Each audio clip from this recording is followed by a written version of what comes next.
Hello everyone, welcome to back my YouTube channel. मी लक्ष्मी तुम्हा सर्वांचं स्वागत करते माझ्या आणखीन एका नवीन व्हिडिओमध्ये। पाठीमागच्या व्हिडिओमध्ये आपण पाहिलेला आहे पेपर कटिंग ठेवून ब्लाउज पीस किंवा अस्तर कसा कट करायचा। आता आजच्या व्हिडिओमध्ये आज आपण पाहणार आहोत साडीचा पीस ठेवून साडीचा पीस खालती ठेवायचा साडीमधला आणि त्याच्यावरती अस्तर ठेवून कसं कट करायचं, किंवा ऑलरेडी आपण अस्तर कट करून घेतलेलं आहे बरोबर। आता ते ठेवून आपण कट करून घेणार आहोत। तर माझ्याकडे साडीचा या रंगाचं पीस आहे, साडीतला मी काढून घेतलेला आहे। तर तुम्हाला जो मी आपण पाठीमागच्या व्हिडिओमध्ये कट केलेला आहे तोच पीस अस्तरचा घेतलेला आहे मी। तर तो तुम्हाला अशा प्रकारे ॲडजस्ट करून ठेवून घ्यायचा आहे एव्हरीवन। इथं तुम्ही पाहू शकता मी कशा रीतीने ठेवून घेत आहे। तर जर तुम्ही चॅनलला सबस्क्राईब केलं नसेल तर करून घ्या। माझ्या व्हिडिओमध्ये मशीनचे त्याचबरोबर ब्लाउज स्टिचिंगचे त्याचबरोबर अनेक काही बरेचसेच व्हिडिओ तुम्हाला पाहायला भेटणार आहेत।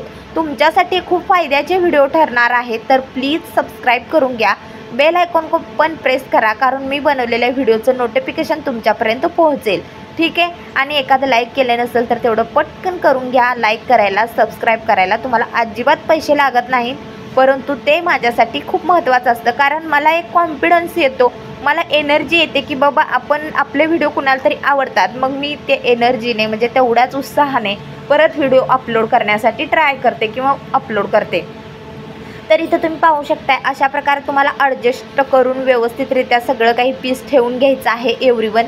व्हिडिओ शेवटपर्यंत पहा, मध्ये स्किप करू नका, नाहीतर तुम्हाला सविस्तर समजलं जाणार नाही, ठीक आहे। अशा प्रकारे तुम्हाला जो आपण पेपर कटिंग ठेवून अस्तर कट करून घेतलेला आहे तो ॲडजस्ट करून ठेवून घ्यायचा आहे। आणि जे काही म्हणजे कटोरी वगैरे आहे ती पण अशी ठेवून घ्यायची आहे, ठीक आहे। इथं मी सगळं काही व्यवस्थितरित्या ठेवून घेतलेलं आहे। आता तुम्हाला मी डिटेल्समध्ये इथं पाहू शकता, तुम्हाला दाखवलेलं आहे पूर्ण अशा प्रकारे ॲडजस्ट करून ठेवून घ्यायचं एव्हरीवन, ठीक आहे। आणि आपण आता त्यानंतर आपल्याला कटिंग करून घ्यायचं आहे, ठीक आहे। आता चला आपण कट करून घेऊया, ओके।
तर एव्हरीवन ब्लाउज पीस कट करून झालेला आहे। आता आपण स्टिचिंग करून घेणार आहोत। हा कटोरीचा पुढचा भाग आहे।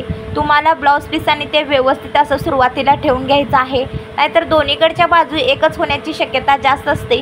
त्यामुळे सुरुवातीला असं ठेवून घ्यायचं आणि त्यानंतर मगच स्टिचिंग करायचं। हा कापड जे आहे हे खूप म्हणजे खूप मऊ लुसलुशीत आहे, त्यामुळे याला खूप काळजीपूर्वक टिप मारावी लागते। 1-2 लाईन 2 इंच अंतर ठेवायचं, त्यानंतर टिप मारून घ्यायची आहे। तर आपण हा जो कटोरीचा पुढचा भाग आहे हा व्यवस्थित स्टिचिंग करून घेऊया। तुम्ही व्हिडिओ शेवटपर्यंत नक्की पहा, ठीक आहे। तर आवडला तर लाईक करा आणि चॅनलला सबस्क्राईब करून घ्या। जे कोणी नवीन शिकण्यासाठी ट्राय करत आहेत त्यांनासुद्धा हा व्हिडिओ नक्की शेअर करा, ठीक आहे। तर चला आपण सगळं काही कटोरीचा पुढचा भाग व्यवस्थित शिवून घेऊया।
तर हा जो कटोरीचा पुढचा भाग झालेला आहे.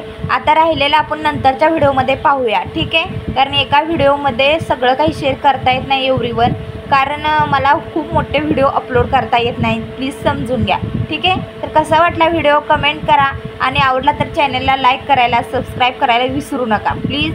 चला भेटूया नवीन एका व्हिडिओसोबत, तोपर्यंत बाय बाय.